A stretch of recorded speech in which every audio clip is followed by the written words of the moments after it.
নমস্কার, আমি পৃথা। নতুন একটা ভিডিওতে সবাইকে স্বাগত। আজকে সামার স্কিন কেয়ার রুটিনটা আমি শেয়ার করছি। নিজের পছন্দ মতো ফেস ওয়াশ দিয়ে ফেস ওয়াশ করে আমি একটা টোনার অ্যাপ্লাই করে নিলাম। এটা একটা অল্প সেট টোনার, আমি দেখিয়ে দিলাম ভিডিওতে। এটা দিয়ে তারপরে একটুখানি মুখটাকে একটু ড্যাপ ডাউন করে 2 মিনিটের জন্য ছেড়ে দিতে হবে। দেন আপনাকে ছাড়ার পরে আপনাকে সিরাম অ্যাপ্লাই করতে হবে, যেটা আমার মোস্ট ফেভারিট, সেটা হচ্ছে ডট অ্যান্ড কির এই ফেস সিরামটা। ভীষণ ভালো, ভীষণই এফেক্টিভ। আমি দেখতেই পাচ্ছেন আমার মুখে কিছু স্পট হয়েছে ব্রণের জন্য, সেটা অনেকটাই ফেড হয়ে এসছে শুধুমাত্র এই যে সিরামটা আমি অ্যাপ্লাই করছি, ডট অ্যান্ড কির এই সিরামটি। ভিটামিন সি যেহেতু আছে, আমাদের জন্য ভিটামিন সি স্কিনের পক্ষে কতটা এফেক্টিভ সেটা আমরা সবাই জানি।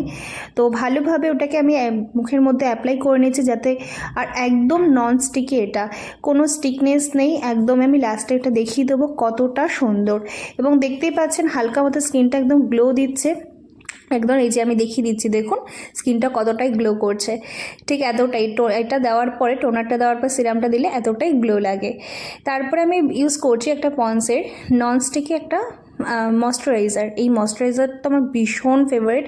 আর ময়শ্চারাইজারটা যে কোনো, সেটা গরম, গ্রীষ্ম, বর্ষা, সারা বছর ময়শ্চারাইজার আপনার মুখে অ্যাপ্লাই করতে হবে, এবং অ্যাপ্লাই করলে সেইটা মুখটা একদম ময়শ্চারাইজ থাকে এবং হাইড্রেট থাকে। আর এইটা ময়শ্চারাইজারটা প্রচণ্ড হাইড্রেট করে স্কিনটি, আর প্রত্যেককে এটাকে ইউজ করা উচিত আমি মনে করি। এবং যাদের কম্বিনেশন স্কিন টোন, আমার স্কিনটা হচ্ছে একটু সেন্সিটিভ, গরমকালে যেহেতু একটুখানি আমার কম্বিনেশন স্কিন টোন হয়ে যায়, বাট স্কিনটা আমার সেন্সিটিভ, তো তারা অবশ্যই ইউজ করতে পারবেন।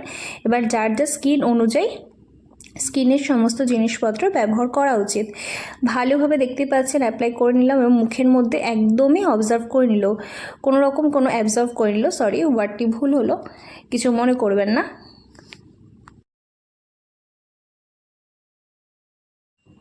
এরপরে অ্যাপ্লাই করে নিচ্ছি আমার মুখের মধ্যে আপনার সবচেয়ে ইম্পর্টেন্ট একটি জিনিস, সেটা হচ্ছে গরমকালে সানস্ক্রিন। এটা খুব ভালো একটা সানস্ক্রিন নিউট্রিজেনের আছে। আমি এটা ছোটোটা, আপনি টিউবটা ইউজ করি, ভীষণই ভালো। আর আমরা যারা রান্না বান্না করি, বিশেষ করে মেয়েরা, বা বাইরে বেরালে, অফিসে যাওয়ার সময় এই সানস্ক্রিনটা যদি ইউজ করা যায় ভীষণই ভালো। কেন, যতই হোক রোদের থেকে তো নিজের স্কিনটাকে বাঁচাতে হবে না, না হলে তো আবার ট্যান পড়ে যাবে। আবার ট্যান রিমুভের জন্য কত কিছু ইউজ করো। যদিও আমি ঘরোয়া প্রোডাক্ট আমি ইউজ করে থাকি যদি ট্যান রিমুভালের জন্য, সেটা কখনো পরের ভিডিওতে শেয়ার করব। আর এটা আমি পুরো মুখের মধ্যে মেখে নিয়েছি, ইভেন গলাতেও দিতে হবে।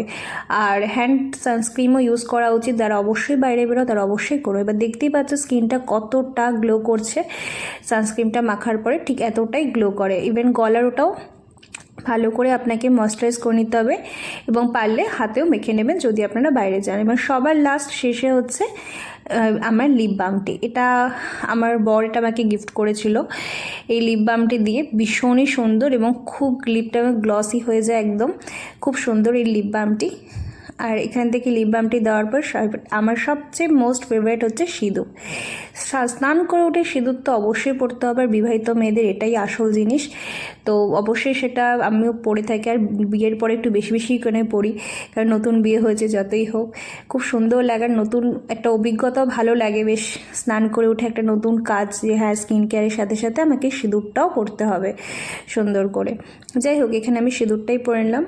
এবং আপনার সবচেয়ে শেষে হচ্ছে এই টিপের পাতা, যেটা আমি টিপ না পরলে আমার বড় আমাকে খোঁটা দিতে দিতে ছেড়ে দেয়, যে টিপ পরতেই হবে। আমার যতই কপালের মধ্যে আমার ব্রণ হোক, যাই হোক, টিপটা আমাকে পরতেই হবে। যাই হোক, সবশেষে আমি টিপটাও পরে নিলাম, দেখতে পাচ্ছেন। এবার মুখটা কি বউ লাগছে তো? হ্যাঁ, এরকমই বউই লাগে।